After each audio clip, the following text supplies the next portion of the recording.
We were both still in college. Okay.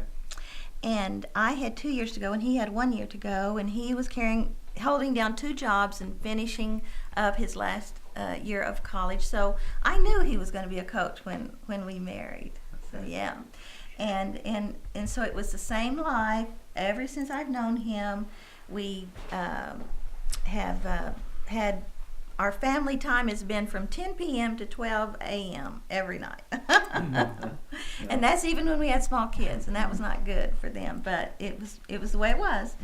And so I finished up school and got my degree in education, and didn't use that until after our kids we had 2 children, and I taught for 2 years, and then I was able to stay home with the rest of them. And I taught piano lessons in this area, and had a music business in this area, and those were some things that I could do while the kids were still at home. Okay. And then when they all went to school, really practically left home, then I went back to teaching for the last 10 years. Okay.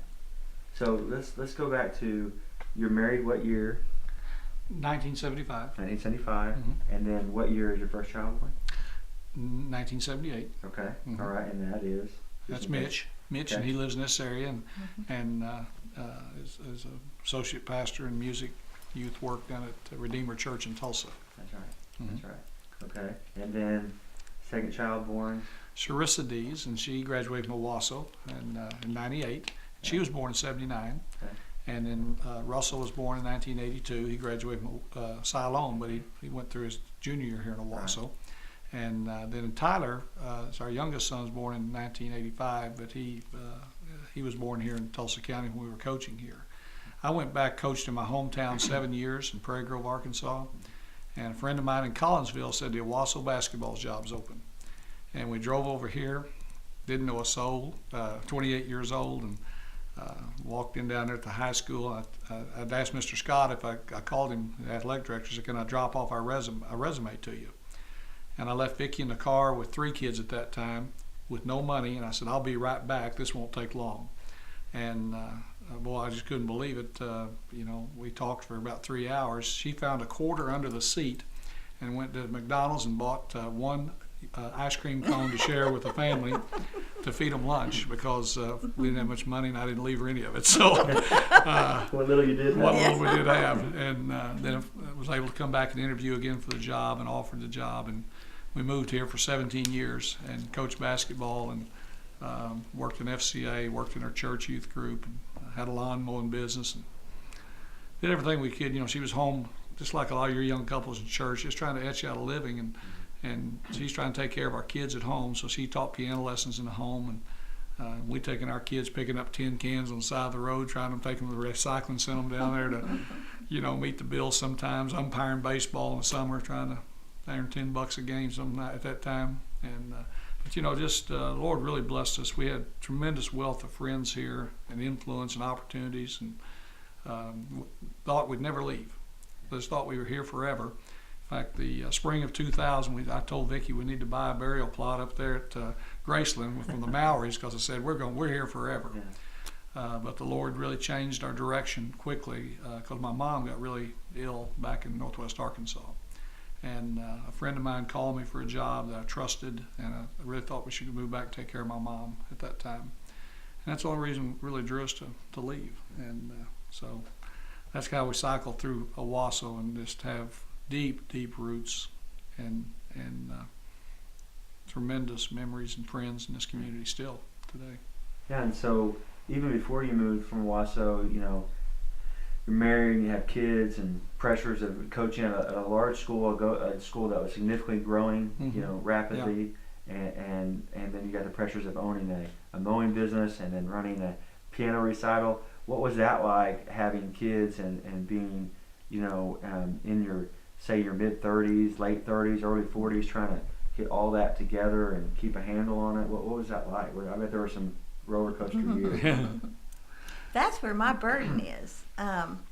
For women that are in the family of God and want and have a home and want to be a good mother and want to be a good wife, and because I know, how much our enemy is against us, and I know how hard that is, and that's really I wanted to make a difference in the kingdom on helping women at that point of their life.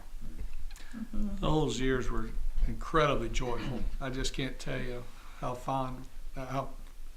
much fun that was for us. We were busy, extremely busy every night, going, and people in our home and kids in our home. And, it just seemed like there was always something going with the church youth group or FCA, and we just grew up with our kids in the bleachers at games and going with us to these meetings, and kids, older kids at our house around our younger kids, and hearing the things of the Lord and being a part of, tremendous Christian kids. And I mean, that was just a special time that we enjoyed. So you didn't have a lot of money. Yeah. Didn't have a lot of time. But we had a blast. I mean, we sold fireworks down there in the summer every year, and we'd. I remember we usually got between 18 and 20 kids would work with us and sell, teenagers, and be a new group every summer come through, and some of them from school and some of them from church, and just that. And our kids growing up into that, they was always a little younger and have good kids around them, and kids we trusted to be around them. And before you know it, they're that age, and they're the leaders, and they're doing it. So it was a good way to live, I thought. And so you moved back to by family, moved to Siloam, and talk about what that transition was like. And partly you're there because God's calling you there to help family, but then you have a place that you've loved. That brings new tension to the marriage.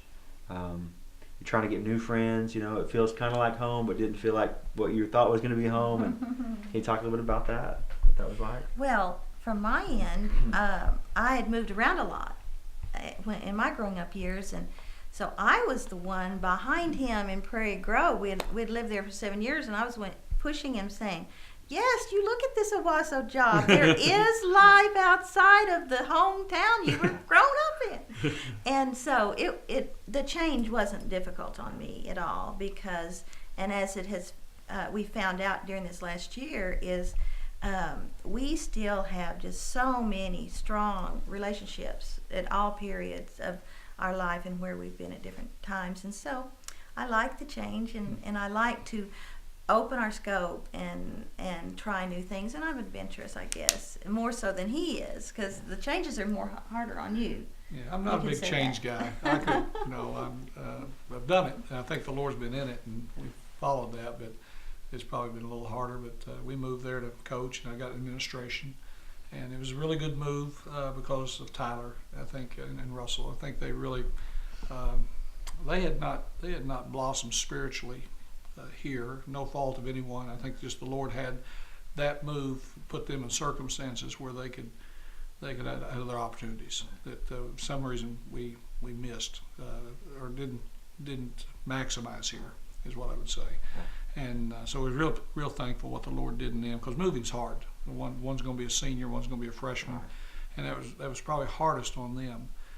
Vicki started teaching and taught for 8 years in Siloam, and I think that was the hardest thing on our marriage, and hardest thing in our lives, because her heart, it's a regret I have where we are now. I've just had to give that to the Lord and apologize to her. I think a couple of years before she stopped teaching because of the illness last year, she would have liked to have stopped and focused totally on women's ministry in our church. And we talked, and I thought, well, I just maybe if you could just teach until Tyler's out of college. And we had a plan and thought we'd do that, but I think her heart was to do that sooner. And that's one of the regrets I have, looking back, that I wanted to get a handle on, to get that right, because it was such a passion for her, and regret she didn't have that opportunity now.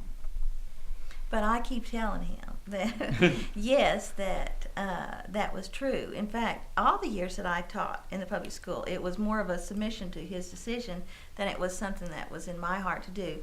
But as I told him that it's God that's taking care of me, through him, yes. So it's fine, because God is the one that is ultimately in charge of me, and it's not you.